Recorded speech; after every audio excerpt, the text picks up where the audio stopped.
The past year has been no different than many other years in political terms. We have seen APNU using the same old arguments that they have perfected over the years, trying to mislead the people of this country. And so as a political party, and since this is the last press conference of the year as General Secretary of the party, I think it's necessary for me to put a lot of the attempt of APNU to refashion itself, to recreate its image in a manner to mislead people without changing the substance of what they have always believed in and they continue to practice, that we need as a political party to expose this. As an entire generation of Guyanese grew up under the People's Progressive Party, they're now very familiar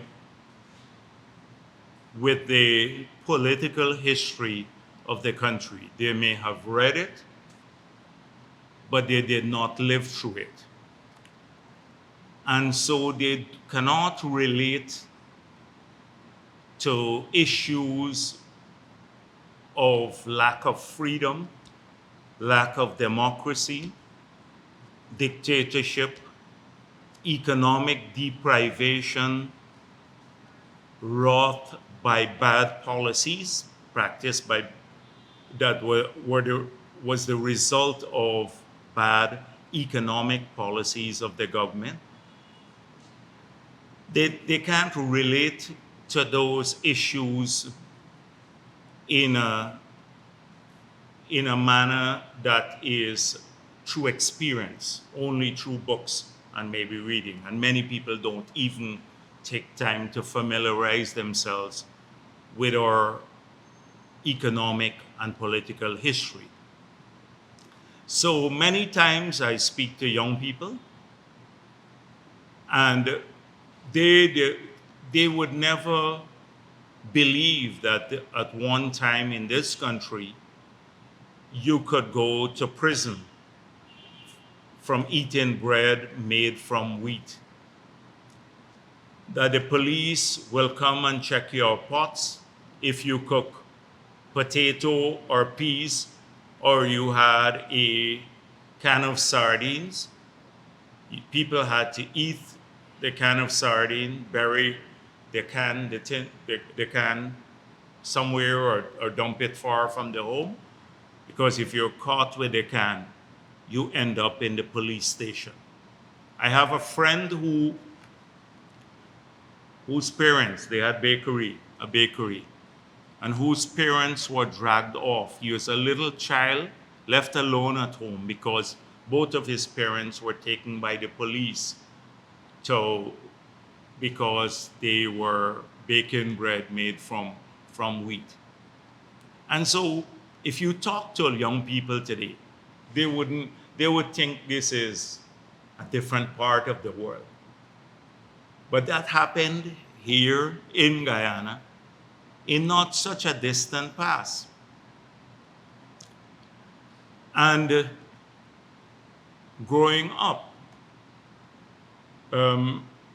like seeing the army come on election day and taking over the polling places, throwing out all the officials, taking over the boxes, the ballot boxes, and then taking them to a different point where often when the count was done, they found wads of ballots strapped with a rubber band in the box itself.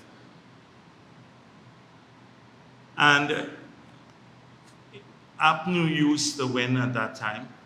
They, like 80% of the votes in the country. In my village, which is a PBP stronghold, APNU would get 95% of the votes. And seeing people cry out of frustration was something that many people in contemporary Guyana cannot relate to. So 2020 was an eye-opener for many young people. Many people who thought that what their parents told them was a distant bad memory and that it could never happen again in our country. That many of them used to say to their parents, oh, you're talking ancient history.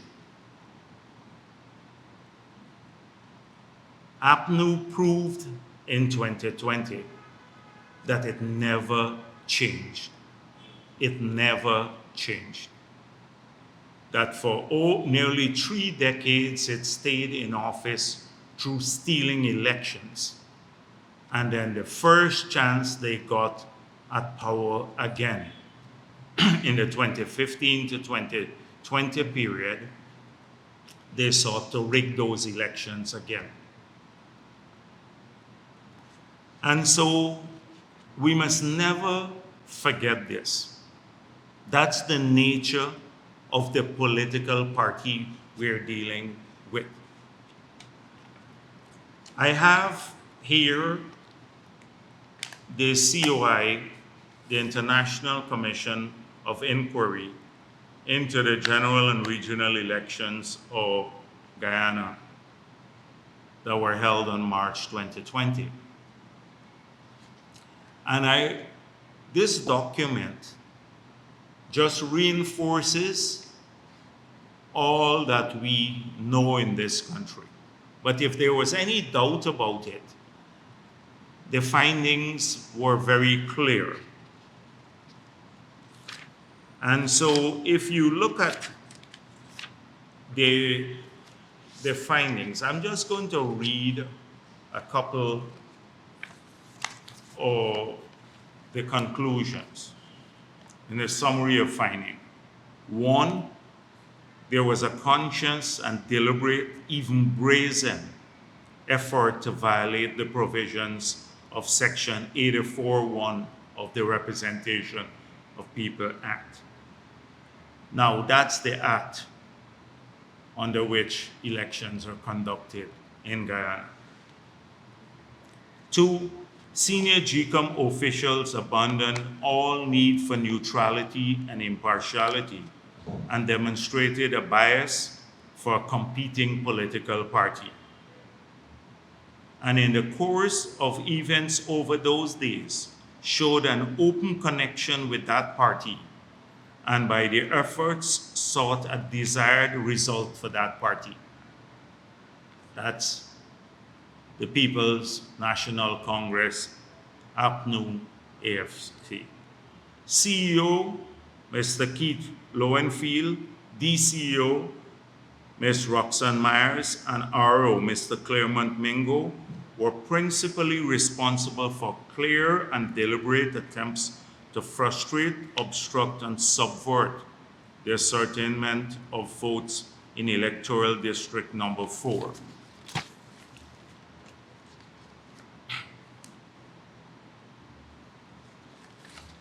Notwithstanding that GCOM had specifically decided that the approved method for ascertaining and tabulation of votes cast for the respective competing political parties was to be by the comparative examination of SOPs. The CEO nevertheless approved the use of a spreadsheet, which turned out to be a document, the information on which was substantially inconsistent with that on the SOPs in the possession of party agents. There appears to be much collusion and collaboration between senior GCOM officials as the likely amount of conspiracy to make what was undoubtedly a premature and unlawful declaration of falsified results, which showed the APNU AFC party as the winner of electoral district number 4. This was the ultimate goal of the CEO, the DCO, and RO. I can go on. Now, that's documentary evidence of the stealing or the attempt to steal the 2020 elections here in an international COI.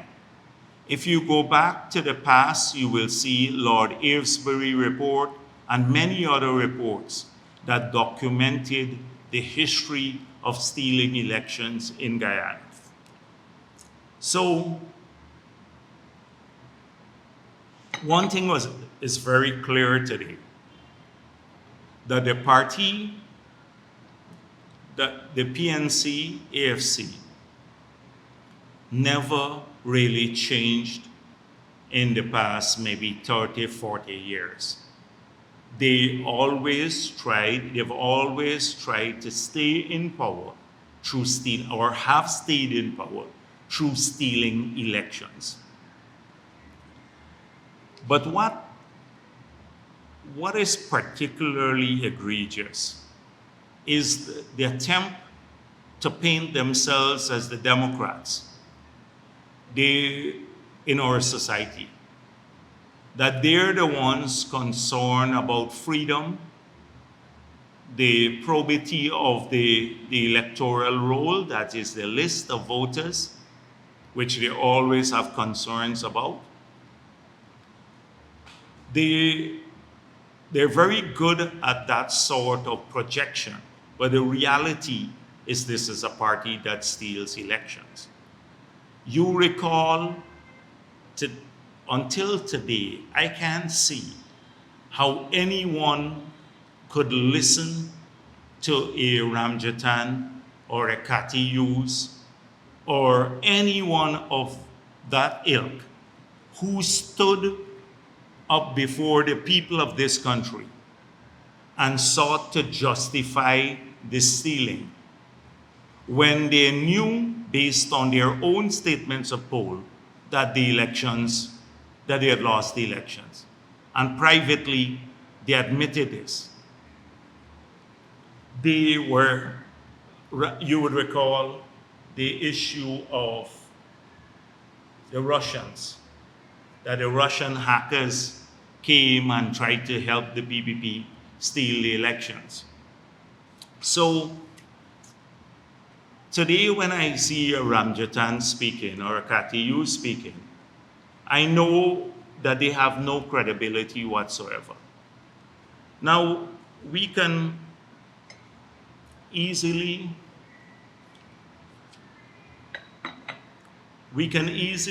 say this was history. But in 2023, we also had local government elections. And again, we saw an attempt to, first of all, block those local government elections, and then to stop them using the court. The phone is vibrating again.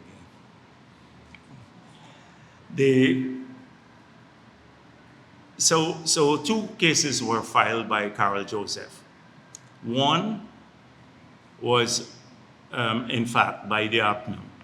One was on the boundaries, and two, the voters list. And both cases were thrown out by the court. If they had succeeded in those cases, we wouldn't have had elections, local government elections, in 2023. So, but what were the results of the local government elections? And that was another seminal event in the country. Of the 1,220 seats that were contested, the PPP won 906. APNU 275, and the others 39 seats, which is 74% of all the seats contested in the country. We won 67 of the 80 LAAs.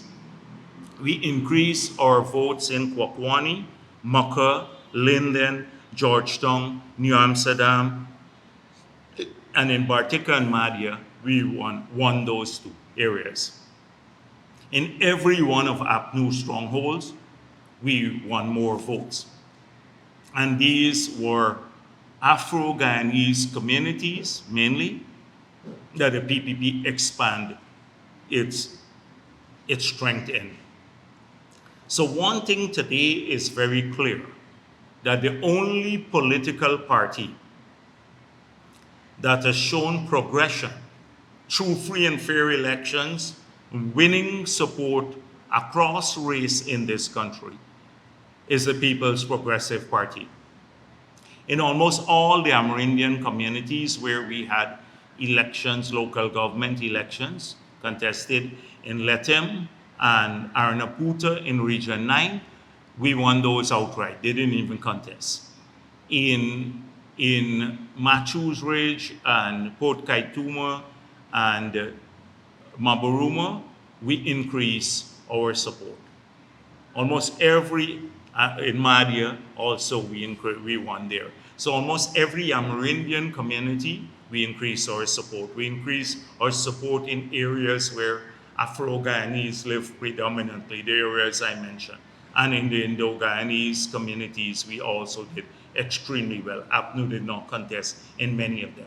So it is today the only political party that can demonstrate through its record and its support that it's the National Party of Ghana. No other political party can do that in this country. And it has done so through its work and through fair means. Didn't rig elections to do that. So that, if you contrast the record of the two parties, we've always fought for freedom in this country. In the dark days of APNU, when we didn't have any democracy in Guyana, many of our people were jailed. Many lost their lives. Walter Rodney, there was another COI. He was from the WPA. He was killed by the APNU government because of fighting for freedom for this country. Father Dark was killed. Many others fought for freedom in this land. And in 2022, without the PPP leading that fight in every single form, if we didn't stand firmly in this country, of course, supported by a lot of NGOs and the smaller parties and the international community, but led by the People's Progressive Party, today we would have been living in a country that would have been an international pariah, been like Venezuela possibly, and many people would have been fleeing here, oil or no oil, because that is where APNU was taking us. So as we end 2023, let us never forget that the people who have always sought to take away our freedom has been this political party, and it has remained unchanged. Imagine unapologetic about this history. They've been unapologetic. They filed 2 petitions. The first one was thrown out for lack of service that went all the way to the CCJ. And then the other petition that Roysdale Ford, this is a poor lawyer, Roysdale Ford, he lost almost every single case that he has filed in court. He's always wrong. He's wrong on this summon to Burke too. But he lost the case because they were challenging Order 60. And anyone who knew or followed the election cases closely would have known that tangentially the CCJ had already looked at Order 60 when they were made their ruling that led to some of the reversals here, so that Lowenfield could not have done what he did, which was unilaterally disenfranchise 175,000 people based on a Court of Appeal ruling. So they should have known that that would have been thrown out. But they still, until now, Norton still hangs on to this lie that they won the elections, they were cheated in 2020, that he has the statements of poll. They filed election petition in the face of all of these facts as COI and what we know as in our hearts that they were stealing the elections. But that will not change about APNU. And they tried to pull that again they were unrepentant. In 2023 in local government elections, after this crushing defeat, you recall Norton saying before the elections they were contesting in practically all of the LAAs, which was a lie. They were not contesting in nearly half of the seats. That was a lie. He stood before the media. They doubled down on it. Sure, some Holder guy, some guy from his party there, the chairman, I think, said it again, repeated it. When they lost the elections, they said they won. Then subsequently, when the facts hit them that they lost 6 to 7 of the 8 LAAs, they started saying that we rigged the elections. So this is not going to change. Anyone who associates with that party is associating with a party that have, since independence, stood on the side of stealing elections, not working for people's support. When you're in power, you have to work for their support through your policies. You have to get them to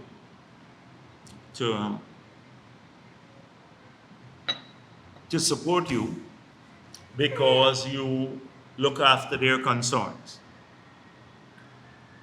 They never did that.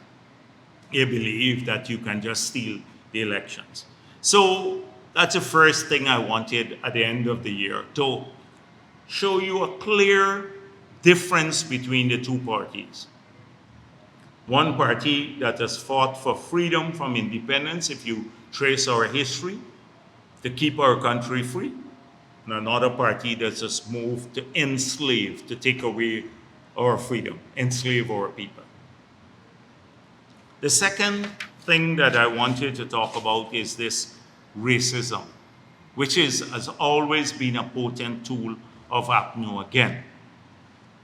So this year has not been short of manifestation of them claiming racism again, that the PPP is a racist party, in spite of all that I just told you, that we won support across the board in this country.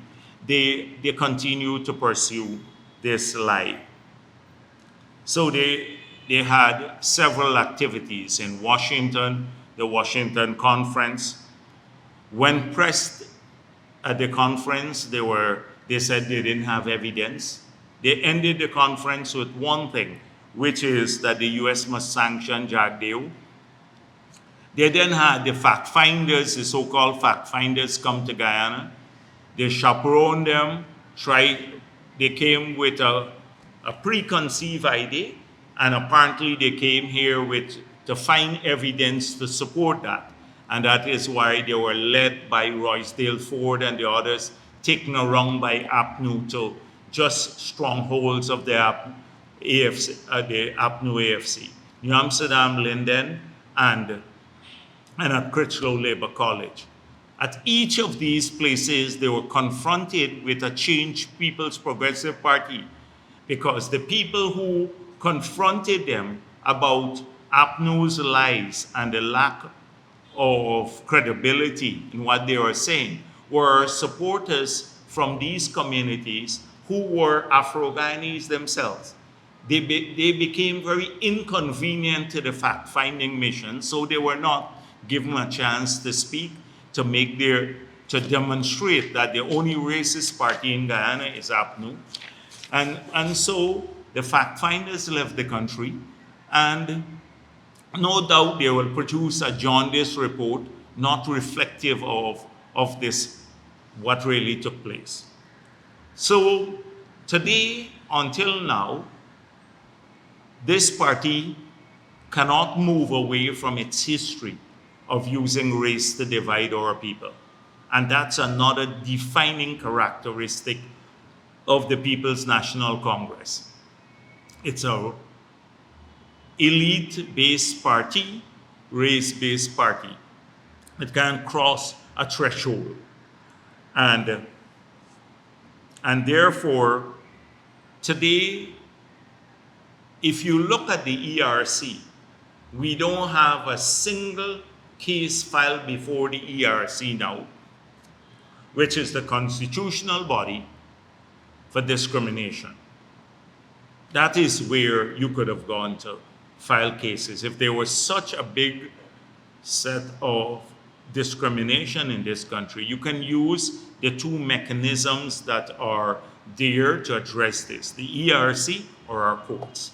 And I would urge them to do that, but they are not interested in finding real cases of discrimination where they exist. And I'm not saying they do not exist. I'm saying that it's not institutionalized, because the People's Progressive Party has ensured that we work to make sure that all of our institutions serve all of our people. But there could be cases of individual acts of discrimination. I'm not saying they don't exist. That's where we would all be interested in finding those cases and making sure they don't survive. But APNU is not interested in that. They're interested in propaganda. What are the facts? The facts are that all of our people, since the PPP has got back into office, have more jobs, including Afro-Guyanese, more jobs. All of our people have more access to housing, including Afro-Guyanese. All of our people have more access to scholarships, including Afro-Guyanese. All of our people have seen a growth in disposable income, including Afro-Guyanese. All of our people have seen improvement in social and economic infrastructure, including Afro-Guyanese. Our children, all of them are treated better. They got back their money. Our pensioners, the people living with disabilities, those are the facts. Those are the facts. You contrast our record with that of APNU. Again, in this area, we didn't go to, you didn't see the government start firing people in Linden, which is an APNU stronghold. Contrast with what they did in the Sugar Belt. In fact, we extended 1,550 persons are working on a part-time program in Linden who didn't have not a full-time nor part-time job when the PPP got into office in August of 2020. You're going to have 1,400 people in Linden who will have access to a piece of land and a house under this government, because that's what we're doing there. When you didn't have a single new housing scheme being built in Linden under APNU. That's the difference. So, again, it is necessary for me to point out, as General Secretary of this party, the differences between the two political parties. One that uses racism as a weapon to get people to support them, and they're not interested in fighting racism wherever it exists. And we must do that. But they're interested in using it as a political tool. But the fact of the matter is that we have seen this.